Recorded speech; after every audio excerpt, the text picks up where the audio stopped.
Ce monde dans lequel nous évoluons est fracturé, dévasté. C'est une réalité accablée par la douleur lancinante, par la souffrance endémique et par une injustice qui semble tissée dans la trame même de l'existence. La quête de la paix y ressemble à un combat homérique, une lutte sans cesse recommencée contre les ombres. Mais imaginez un instant que je vous révèle l'existence d'un serment, d'une promesse transcendante et divine, affirmant que cette ère, telle que nous la connaissons, touchera à sa fin, pour céder la place à une splendeur et à une perfection que notre imagination la plus audacieuse ne saurait concevoir. Un royaume où les larmes seront définitivement essuyées, où l'angoisse et l'affliction s'évanouiront à jamais, et où la mort, ultime ennemie, sera vaincue et anéantie. Ceci n'est pas une chimère, une utopie éthérée. C'est la nouvelle Jérusalem, les nouveaux cieux et la nouvelle terre. Une certitude prophétique, annoncée avec force dans le livre de l'Apocalypse, où Dieu lui-même restaurera et renouvellera toutes choses. Pourquoi cette prophétie revêt-elle une importance si capitale? Et comment se fait-il qu'elle ait pu rester voilée, presque dissimulée, au fil des âges? Les réponses à nos interrogations les plus profondes ne sont pas enfouies dans des mystères insondables, mais résidaient en pleine lumière, simplement encastrées dans les paroles sacrées des prophètes, attendant d'être décryptées. La véritable question à se poser n'est pas de savoir si cette transformation cosmique se produira, mais quand et comment elle prendra forme. Dans cette exploration détaillée, nous allons sonder la vérité éclatante concernant les nouveaux cieux et la nouvelle terre. Cette connaissance a le pouvoir de redéfinir fondamentalement votre perception du monde actuel, de votre vocation existentielle et de votre destinée éternelle. Nous analyserons le moment précis où cet événement cataclysmique se déroulera, la manière dont la puissance divine orchestrera cette création miraculeuse, et les réalités stupéfiantes qui nous attendent dans l'enceinte de la Nouvelle Jérusalem. Vous découvrirez pourquoi cette prophétie détient la clé de voûte pour comprendre le plan ultime du salut, l'accomplissement magistral de la justice de Dieu, et la restauration intégrale de l'ordre cosmique. Mais au-delà de la simple érudition, ce message est une source intarissable d'espérance, un appel vibrant à nous préparer sans réserve pour le jour où Dieu lui-même viendra résider au milieu de son peuple. Les doutes et les incertitudes qui vous habitent trouveront enfin des réponses claires, et vous saisirez pourquoi l'avènement des nouveaux cieux et de la nouvelle terre est l'événement qui changera toute perspective. Restez avec nous tandis que nous plongeons au cœur d'Apocalypse 21 pour décortiquer la signification profonde des nouveaux cieux et de la nouvelle terre. Ne laissez pas échapper le message le plus crucial de notre époque, cette promesse qui vous est destinée si vous consentez à l'accueillir. Marchons ensemble vers la lumière de cette vérité impérissable. Et pendant cette traversée, je vous encourage à exprimer vos pensées dans les commentaires, à partager cette réflexion et à vous abonner pour ne manquer aucune étape de ce cheminement. L'interrogation sur le calendrier exact de l'avènement des nouveaux cieux et de la nouvelle terre a captivé l'esprit des croyants pendant des millénaires. Les Écritures révèlent clairement que cette réalité terrestre, dans sa configuration actuelle, est destinée à s'effacer. À sa place, Dieu forgera un nouveau domaine de perfection absolue, un lieu délivré de la tristesse, de l'affliction et de la morsure de la mort. Cette promesse n'est pas une simple spéculation théologique. C'est une certitude irréfragable, gravée au cœur du texte sacré, notamment dans la vision apocalyptique de Jean. Quand ce monde nouveau émergera-t-il? La Bible nous offre un aperçu fugace de cet avenir, source d'espérance et d'assurance pour ceux qui placent leur foi dans le dessein de Dieu. Dans Apocalypse 21, nous lisons le récit du couronnement de l'œuvre rédemptrice de Dieu, lorsqu'il créera de nouveaux cieux et une nouvelle terre, remplaçant l'ordre ancien des choses. Mais cet événement ne se produira pas au hasard. Il obéit à une chronologie divine immuable, un plan qui a été mis en œuvre dès les origines du temps. Nous savons que les nouveaux cieux et la nouvelle terre ne surviendront qu'après le jugement dernier, suite à l'anéantissement définitif des forces du mal, et après l'achèvement du règne millénaire du Christ sur terre. Le chapitre 20 de l'Apocalypse dépeint ce grand jugement où chaque âme se tiendra devant le trône divin, où les justes recevront leur récompense éternelle et les impies feront face à leur destin final. Ce n'est qu'alors, après l'épuration totale de l'ancien monde par le feu et le jugement, que Dieu recréera la terre et le ciel dans leur forme absolue et parfaite. Considérez ceci, visualisez une demeure ancienne, rongée par l'usure du temps, éprouvée par les tempêtes successives et l'abandon. Les murs sont fissurés, la toiture béante, et les fondations elles-mêmes sont minées. La seule voie pour lui rendre sa splendeur originelle et sa pérennité est de la raser intégralement pour la reconstruire à neuf, à partir de fondations saines. De manière analogue, ce monde présent, imprégné de corruption, de péché et de souffrance, doit être dissous pour que Dieu puisse façonner un monde nouveau, absolument parfait et saint, purifié de la moindre trace de la chute et de la mort. Mais quand cela se produira-t-il? L'heure précise de cette transition reste un mystère. Jésus lui-même l'a clairement énoncé dans Matthieu 24h36, « Pour ce qui est du jour et de l'heure, personne ne les connaît, ni les anges des cieux, ni le Fils, mais le Père seul. » Néanmoins, nous puisons un immense réconfort dans la certitude que la temporalité divine est infaillible. Dieu n'est pas lent dans l'exécution de ses promesses, comme certains pourraient le percevoir par leur propre impatience. Au contraire, sa nature est la patience infinie, selon 2 Pierre 3h9, car son désir le plus profond est que tous parviennent à la repentance avant que ne sonne l'heure de la reddition des comptes. Le monde peut sembler irrémédiablement brisé et la douleur que nous endurons peut paraître accablante. Pourtant, Dieu attend que le plus grand nombre possible d'hommes et de femmes parviennent à le connaître et à accepter son offre de salut avant que le jour du règlement des comptes n'arrive. Ceci ne signifie nullement que nous devons demeurer passifs, attendant l'extinction du temps. Non, l'appel à l'action est retentissant. Nous sommes sommés de vivre dans l'état de préparation. Nous devons exister en sachant que ce monde est provisoire et qu'une réalité infiniment plus grande nous est promise. Jésus nous exhorte dans Matthieu 6, 19-21 à ne pas accumuler des trésors périssables sur la terre, où la mite et la rouille les détruisent, mais plutôt au ciel, où ils seront éternels. Ce n'est pas seulement une leçon sur les biens matériels. C'est un appel à investir nos vies dans l'éternel, dans les valeurs du royaume de Dieu, en préparation des nouveaux cieux et de la nouvelle terre. Pour l'instant, nous sommes confinés dans un monde marqué par la fragmentation. La douleur, la détresse, les injustices qui semblent gangréner chaque recoin de notre société peuvent s'avérer écrasantes. Mais nous devons maintenir fermement la vérité que ces réalités ne sont pas les mots de la fin. Les nouveaux cieux et la nouvelle terre viendront, et lorsqu'ils surviendront, toute la souffrance de ce monde s'estompera dans le néant. L'apôtre Jean, dans une vision d'une intensité bouleversante, Apocalypse 21h4, écrit, « Il essuiera toute larme de leurs yeux. La mort ne sera plus, et il n'y aura plus ni deuil, ni cri, ni douleur, car les premières choses ont disparu. » Imaginez un monde où le concept même de deuil, d'adieu définitif aux êtres chers, n'existera plus. Imaginez un lieu où la peine, le chagrin et l'angoisse s'effacent complètement. C'est l'encre inébranlable à laquelle nous nous accrochons en tant que croyants. Bien que le monde actuel soit saturé de souffrance, celle-ci n'est qu'un instant fugace comparé à la joie éternelle et à la sérénité qui nous attendent. Mais cette espérance ne se limite pas à l'attente passive d'un événement futur. C'est une espérance qui transfigure notre présent. Lorsque nous comprenons véritablement l'imminence des nouveaux cieux et de la nouvelle terre, cela modifie notre manière de vivre aujourd'hui. Cela nous confère une force inouïe au milieu de l'adversité, un sens profond au milieu des épreuves, et une joie indestructible au cœur de la tristesse. Nous vivons avec la conviction inébranlable que les promesses de Dieu s'accompliront, ce qui nous procure une paix profonde et permanente.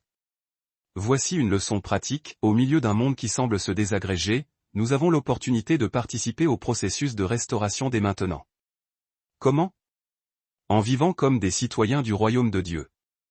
En incarnant ici-bas les valeurs intrinsèques des nouveaux cieux et de la nouvelle terre. Jésus nous a enseigné à aimer nos prochains, à servir les nécessiteux, à être des artisans de paix et des guérisseurs dans un monde brisé.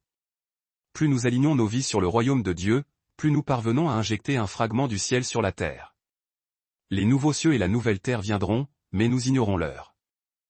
Cela pourrait être très prochainement, ou bien longtemps après la fin de notre existence terrestre. Ce que nous savons, c'est que lorsque cela arrivera, l'attente aura été largement justifiée. Ce sera la concrétisation de tout ce que nous avons espéré, et bien au-delà. Dieu fera toutes choses nouvelles et il habitera éternellement avec son peuple. Jusqu'à ce jour, nous continuons de vivre dans l'anticipation, la foi et l'assurance que les promesses divines sont la vérité absolue.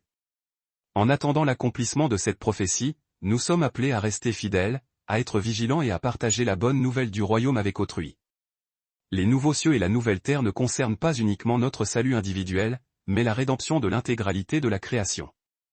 Dieu est en train de renouveler toutes choses, et il nous convie à prendre part à ce processus. Ainsi, bien que l'heure exacte nous soit cachée, nous pouvons être certains d'une chose, les nouveaux cieux et la nouvelle terre arriveront au moment parfait, conformément au plan souverain de Dieu. Et lorsque ce sera le cas, ce sera un temps de beauté, de paix et de joie inimaginable. Jusque-là, nous nous cramponnons à la promesse et vivons avec l'espérance de sa venue imminente. Que cette espérance alimente nos actions aujourd'hui, tandis que nous attendons avec ferveur le jour où Dieu fera toutes choses nouvelles. La création des nouveaux cieux et de la nouvelle terre n'est pas un simple concept théologique froid. C'est la promesse divine d'un renouveau total, un acte de restauration profond qui transformera l'intégralité de la création. La Bible dépeint de manière frappante la méthode par laquelle Dieu opérera ce monde nouveau. Comprendre ce processus est fondamental pour saisir la profondeur de la promesse. L'idée de cette nouvelle création n'est pas une simple rénovation ou une réparation temporaire. C'est une genèse entièrement nouvelle, signalant un type inédit de beauté, de paix et de vie. Dans Apocalypse 21h1, Jean écrit « Puis je vis un nouveau ciel et une nouvelle terre, car le premier ciel et la première terre avaient disparu. » Ce passage évoque une transformation radicale et complète, bien au-delà d'une simple couche de peinture fraîche sur ce qui était déjà brisé. Lorsque Dieu promet de créer de nouveaux cieux et une nouvelle terre, cela signifie qu'il anéantira l'ancien monde pour en créer un qui ne pourra jamais s'altérer, ni se corrompre, ni faillir.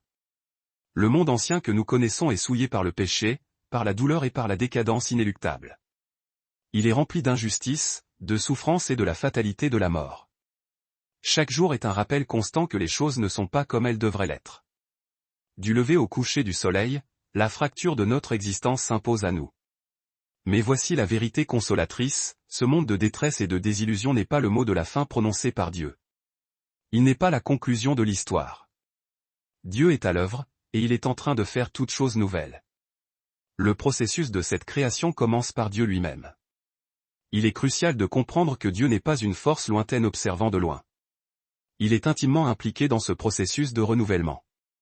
Tout comme il a appelé l'univers à l'existence au commencement des temps par sa parole créatrice, il appellera les nouveaux cieux et la nouvelle terre à l'existence par sa parole puissante.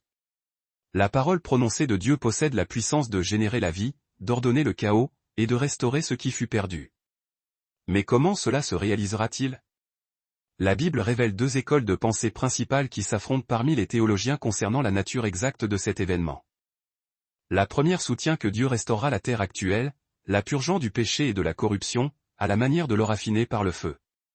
Cette purification ardente est décrite dans 2 Pierre 3h10, où il est dit que « les éléments enflammés se dissoudront, et la terre, avec les œuvres qu'elle renferme, sera consumée. » Il s'agit d'un feu purificateur qui rendra le monde saint et immaculé, libre de la souillure du péché.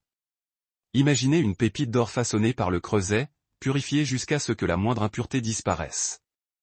De la même façon, la terre passera par ce feu de purification, éliminant tous les effets du péché pour faire émerger une nouvelle création, parfaite et sainte. Pourtant, la seconde perspective théologique affirme au contraire que la terre actuelle ne sera pas simplement restaurée, mais complètement remplacée. Cette vision repose sur l'idée que l'impact du péché est si intrinsèquement destructeur que le monde ancien, avec toute sa décadence, doit être entièrement aboli pour que Dieu puisse créer quelque chose de véritablement nouveau. L'apôtre Pierre parle de la dissolution des anciens cieux et de la terre, et Apocalypse 21h1 affirme que les premiers cieux et la première terre avaient disparu. Ce langage milite en faveur d'un remplacement total, non d'une simple réparation. Qu'est-ce que cela signifie pour nous, croyants? Cela signifie que les nouveaux cieux et la nouvelle terre seront si radicalement différents de ce que nous expérimentons aujourd'hui qu'ils ne peuvent être ni récupérés ni rafistolés. Ils doivent être intégralement recréés. Tout comme Dieu a fait le monde au commencement, il le refera. Mais cette fois, il sera affranchi des conséquences dévastatrices du péché. Il n'y aura plus de tristesse, plus de larmes, plus de mort. Ce sera un monde parfait où Dieu demeurera avec son peuple et sa gloire remplira l'entièreté du cosmos. Mais pourquoi Dieu doit-il créer quelque chose de nouveau? Pourquoi ne pas simplement réparer l'ancien? La réponse réside dans la nature même du péché. L'impact du péché est si vaste et destructeur qu'il ne peut être simplement colmaté. Le péché a infiltré tous les recoins de la création et ses effets sont de portée cosmique. Il a corrompu non seulement l'humanité, mais la terre elle-même. Le monde dans lequel nous vivons n'est pas le monde originellement créé par Dieu. Il a été défiguré par le péché humain. Pour que Dieu puisse créer un monde parfait, libéré des chaînes du péché, il doit repartir sur des bases entièrement nouvelles. C'est là que réside la splendeur des nouveaux cieux et de la nouvelle terre. Ce n'est pas seulement la restauration d'un monde brisé. C'est l'aube de quelque chose de plus merveilleux que ce que nous pourrions jamais imaginer. Pensez au Jardin d'Éden, la création initiale de Dieu, avant l'entrée du péché. Les nouveaux cieux et la nouvelle terre seront un retour à cette perfection, mais en version sublimée. Ce sera un monde où la présence de Dieu sera pleinement réalisée, où sa gloire saturera chaque espace, et où son peuple vivra avec lui dans une harmonie sans faille. Ce monde nouveau sera intrinsèquement marqué par la présence de Dieu lui-même. Apocalypse 21h3 déclare « Voici le tabernacle de Dieu avec les hommes. Il habitera avec eux, ils seront son peuple, et Dieu lui-même sera avec eux. C'est la promesse ultime. Dieu lui-même sera présent avec son peuple. Il n'y aura plus de séparation, plus de distance entre Dieu et l'humanité. Sa présence sera totale, et nous expérimenterons la communion avec lui d'une manière inimaginable dans ce monde actuel.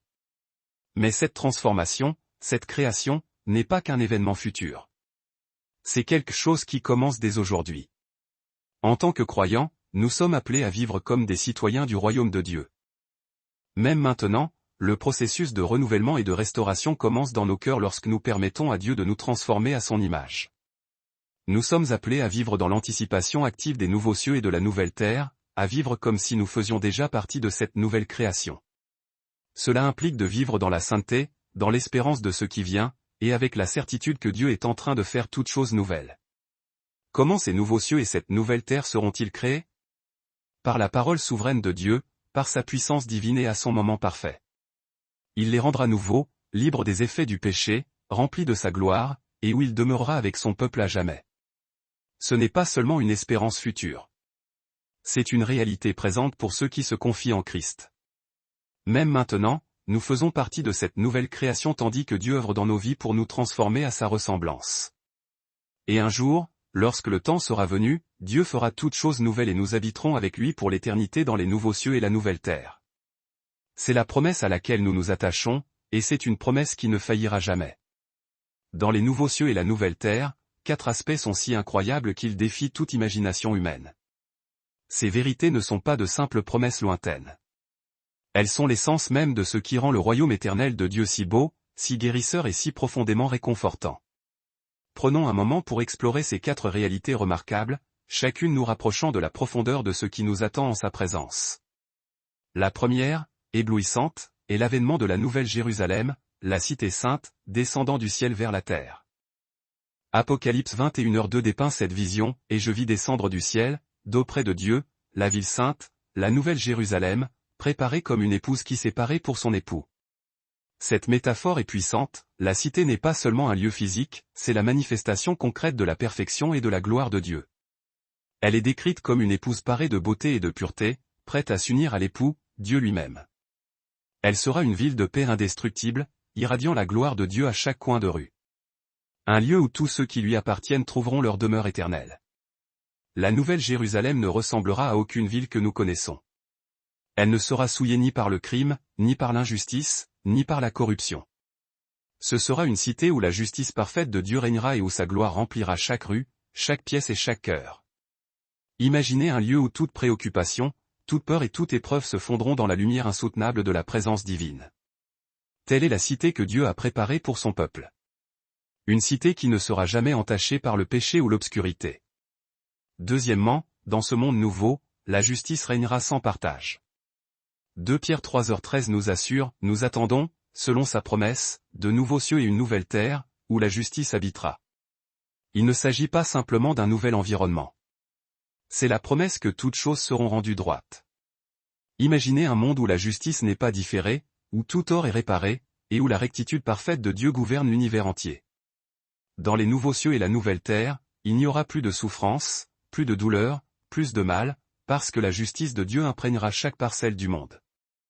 Les luttes et les injustices que nous affrontons aujourd'hui seront effacées. La justice ne sera pas un concept abstrait. Elle sera l'atmosphère même de ce monde nouveau.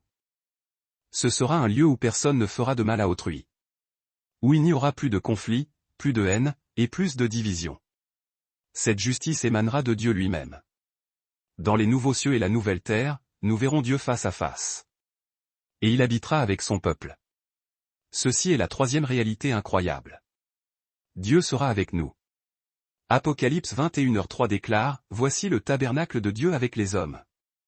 Il habitera avec eux, ils seront son peuple, et Dieu lui-même sera avec eux. » L'aspect le plus profond des nouveaux cieux et de la nouvelle terre est que Dieu ne sera plus distant ou caché. Il ne sera pas un concept abstrait que nous lisons uniquement dans les Écritures. Il demeurera avec nous.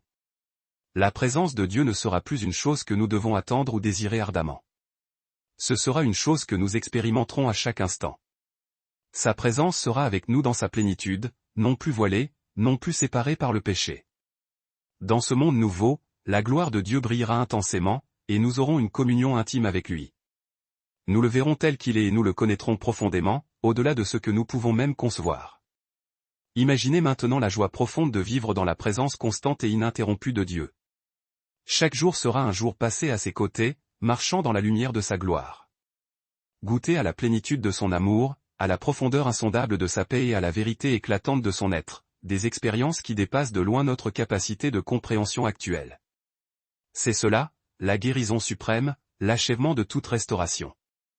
Être enfin et pour toujours dans l'éclatante présence du Créateur, celui-là même qui nous a formés avec tendresse et nous aime d'un amour infini et abyssal.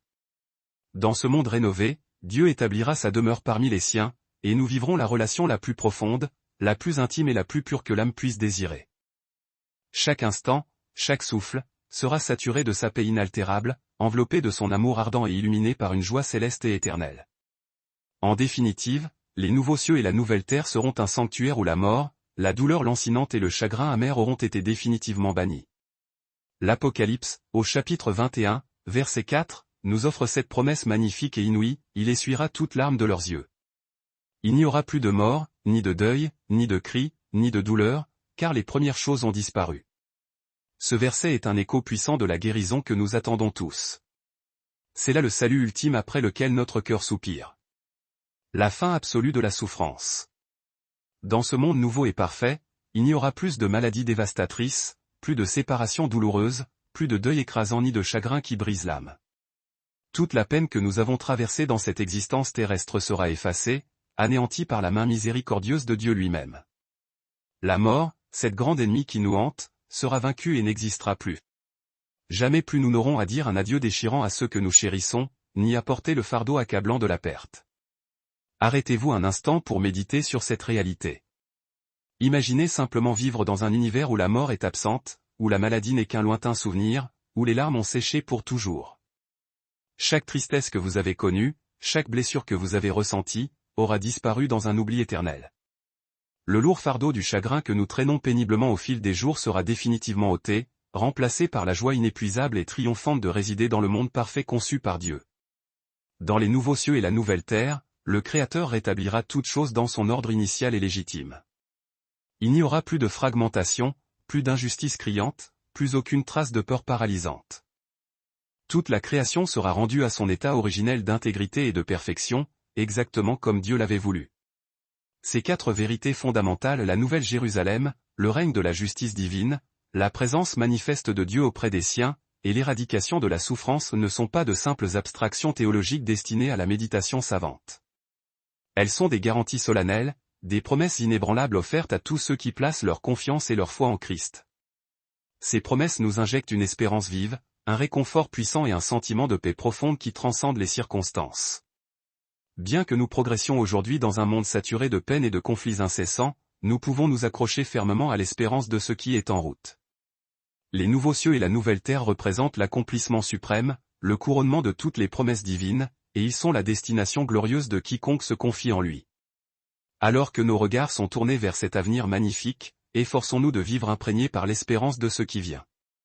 La promesse des nouveaux cieux et de la nouvelle terre doit modeler notre manière d'être et d'agir dès aujourd'hui. Nous sommes appelés à nous comporter en citoyens authentiques de ce royaume à venir, manifestant dès à présent la justice, la paix sereine et l'amour sacrificiel qui embraseront un jour la terre entière. Et en vivant ainsi, ancrés dans cette espérance, nous pouvons partager cette bonne nouvelle éclatante avec ceux qui nous entourent, les conviant à faire l'expérience de la guérison, de la paix et de la joie qui deviendront un jour la réalité tangible de tous ceux qui auront placé leur foi dans le Christ. Alors que nous clôturons cette exploration, nous sommes confrontés à une réalité bouleversante. Les nouveaux cieux et la nouvelle terre ne sont pas de simples chimères lointaines. Ils sont l'espérance vivante et active à laquelle nous nous raccrochons chaque jour. C'est une promesse qui nous soutient et nous porte même au travers de nos moments les plus sombres. La promesse que Dieu lui-même habitera visiblement parmi les siens et que la souffrance et la mort n'auront plus jamais le dernier mot sur nos vies. Comme il est précieux de savoir que ce monde, avec toute sa douleur, son injustice et ses imperfections criantes, n'est pas l'épilogue de notre histoire. Le Créateur, dans son amour infini et sa générosité sans limite, est en train de nous préparer une demeure parfaitement achevée. Un lieu où la paix, la joie et la justice régneront souverainement pour l'éternité. Pouvez-vous seulement concevoir la splendeur de cette nouvelle Jérusalem, où toutes les brisures que nous portons ici seront effacées, remplacée par la présence irradiante de Dieu lui-même? La gloire de son royaume brillera d'un éclat supérieur à tout ce que nos yeux ont pu contempler, et le poids majestueux de son amour remplira chaque parcelle de nos cœurs restaurés. Quand vous méditez sur les nouveaux cieux et la nouvelle terre, visualisez l'étreinte éternelle de Dieu, essuyant jusqu'à la dernière de nos larmes, substituant la tristesse à une joie perpétuelle, et transmuant la douleur en une paix immuable. La transformation sera totale, achevée, et nous ferons l'expérience de la plénitude de son amour d'une manière que nous peinons à saisir dans notre condition actuelle. Mais cette promesse ne reste pas figée dans le futur lointain. Elle réside et agit en nous dès aujourd'hui. La puissance régénératrice de cette vision a le pouvoir de transformer radicalement notre quotidien. Elle nous confère la force nécessaire pour affronter l'adversité, le courage d'aimer notre prochain au-delà de ses imperfections, et l'assurance absolue que Dieu œuvre activement, même au cœur de nos luttes les plus intenses. Cette espérance est le carburant qui nous propulse à vivre avec une espérance ferme, une foi inébranlable et un amour sincère, sachant pertinemment que tout ce que nous traversons dans cette vie nous prépare pour la gloire éternelle qui doit être révélée. Pendant cette attente fervente de l'accomplissement de cette magnifique promesse, il est essentiel de se souvenir que nous ne sommes pas isolés dans ce pèlerinage. Dieu a promis sa présence constante, nous accompagnant à chaque étape du chemin. Et il nous invite, avec insistance, à répandre cette espérance autour de nous. Chaque journée est une occasion nouvelle de diffuser la lumière de cette vérité salvatrice, d'être des témoignages vivants et palpables de son amour fidèle et de sa fidélité. Nous avons été mandatés pour être des porteurs d'espérance, des agents de transformation dans un monde qui en est désespérément assoiffé. Et tandis que nous attendons, nous devons nous cramponner à cette vérité avec une foi inébranlable. Car en agissant ainsi, nous nous alignons sur le cœur même du dessein éternel de Dieu pour l'humanité. Si cette méditation vidéo a trouvé un écho dans votre cœur, si elle a apporté un apaisement à votre âme ou si elle vous a permis de discerner une lueur d'espoir au milieu de vos ténèbres, je vous convie à partager cette énergie positive avec moi et avec notre communauté. Votre soutien, sous quelque forme que ce soit, qu'il soit spirituel, moral ou matériel, est essentiel et me permet de continuer à proclamer la parole de Dieu avec constance, afin d'apporter la guérison et l'espérance à d'autres âmes qui en sont avides. Chaque appréciation, chaque commentaire sincère, chaque nouvel abonnement est une bénédiction inestimable pour moi et autorise ce message vital à résonner toujours plus loin. Votre engagement actif, même le plus modeste geste de soutien, a une signification qui dépasse tout ce que les mots pourraient exprimer. C'est le signal puissant qu'ensemble, nous bâtissons une communauté de croyants unis, qui attendent avec ferveur l'accomplissement magistral des promesses de Dieu.